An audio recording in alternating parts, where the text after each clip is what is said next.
4 down, 2 to go. And of course we usually have this problem, water in the gas. You can see the two different consistencies.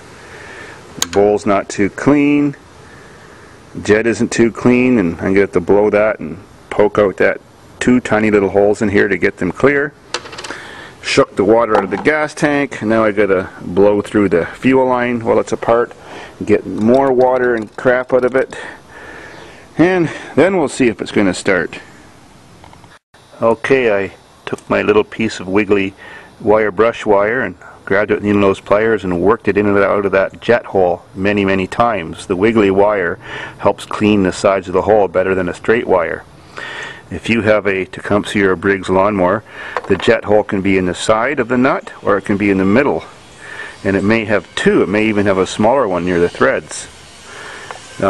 If it stalls on you every time you start it and prime it, and consistently does that until it's warmed up, you may have to really work that hole over and over again really good to get it open, because they look clean and sometimes they're not. Sometimes they're so lean set from the factory that I get a sharp narrow pin. Of course the pin's a little thicker than a wire like that. I grind a little chisel edge on it and I put a few scratches in the little hole, and that opens the jet up a tiny bit more. Then you're guaranteed you can get them running consistently without dying every time you try to start them. It's drenched. I just opened the oil cap and it just came gushing out like it was overfilled, but it was actually gassy oil. This is a common problem with gas tanks that are higher than the carbs if the needle and seat leaks. The water seeps in, the gas seeps through the carburetor system, goes past the intake valve when it's not running, goes through the cylinder, past the rings in the piston, and seeps into the oil and raises your oil level up. Of course, if you don't know this and you actually get it running, you can ruin your engine because gassy oil doesn't lubricate well.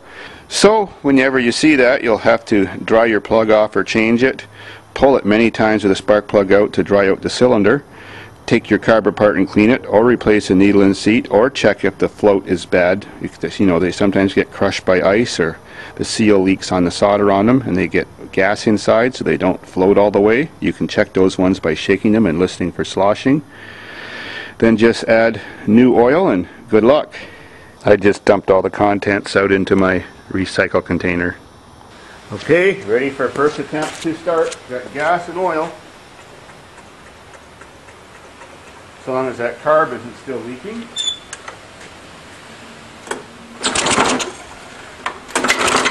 And it is.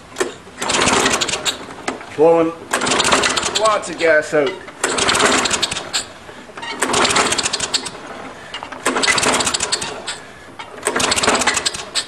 Well, we got to fix the needle and seat, unfortunately. Oh well. I hate Tecumsehs. Now I've removed the carburetor, and I'll show you my little trick to helping fix up leaky seats. In the bottom of the little hole where the needle goes in is a little rubber seal with a hole in it that the needle seals against.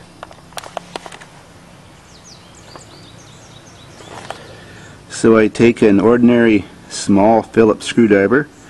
It has about the same angle of point as the needle, and I just stick it in that hole and very gently just work it back and forth like a drill, hardly even pressing in the needle hole.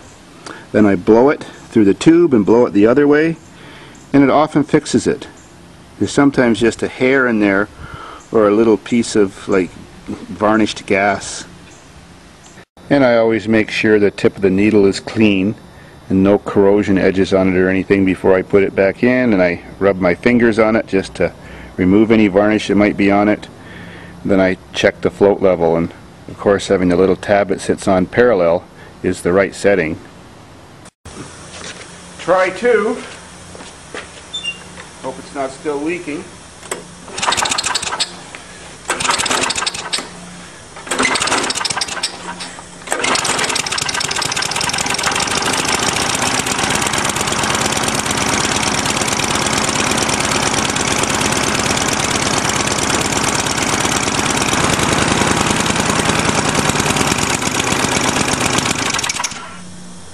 Well, she must still be leaking. Another screwed up carb, or maybe I'll just change the needle and seat. Oh well. Well, just got done looking at the last one in the group that I garbage picked, and it's that Quantum 4.5 XE. It had a loose pull cover. Someone, I guess, forgot to tighten the screws, low oil, broken throttle cable, which I haven't changed yet, old gas, water in the gas, and a clogged main jet in the carburetor. So, let's see if that's all that was wrong with it. We'll try her out.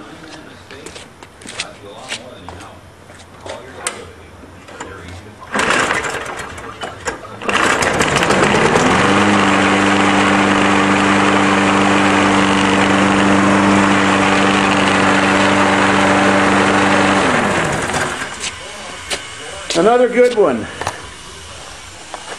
Now I just got to fix minor details on some of those other ones. And then back to the main pile.